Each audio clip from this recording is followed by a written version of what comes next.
I want to ask Sir Salman about his opinion as one of our most prominent storytellers in the modern literature about the narrative style and storytelling techniques in the Quran, as somebody who studied the Islamic history. What, sorry, say again? Narrative style and techniques, storytelling techniques in the Quran. In the Quran? Yeah, in the Quran. Yeah, okay. Yeah. All right. And by the way, what football team do you support?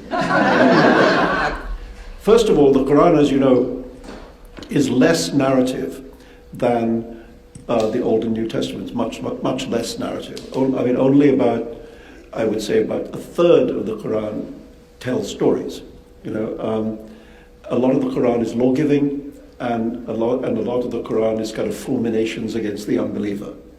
You know, there's sort of three major sections of writing in the Quran. One is, if you're an unbeliever, you will die and go to hell. The other is, this is how you should live, law. And the third is narrative. Now, the narrative sections, blasphemy coming.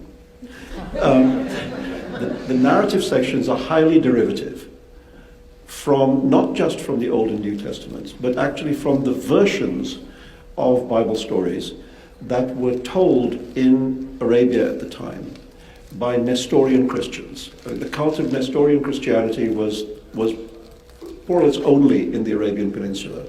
The Prophet Muhammad, before he was a prophet, was a very successful merchant, and he was trading, you know, on the caravan routes, and the first places he would have heard Bible stories would have been at the oases in Nestorian versions.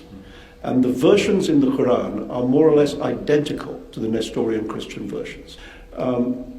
I mean, for me, one of the real sadnesses is that, you know, I think the thing that is really interesting about Islam is that it's the only great religion born inside recorded history.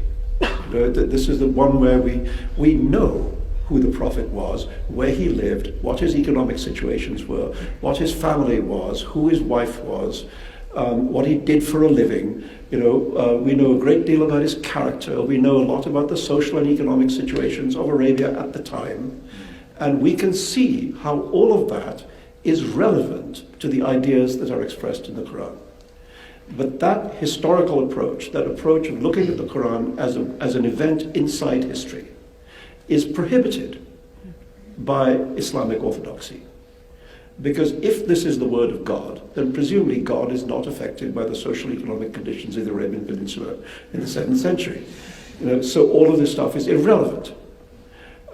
So it means that something which really can be intelligently studied is very often not intelligently studied because of these anathemas. You know? But anyway, that's the short answer.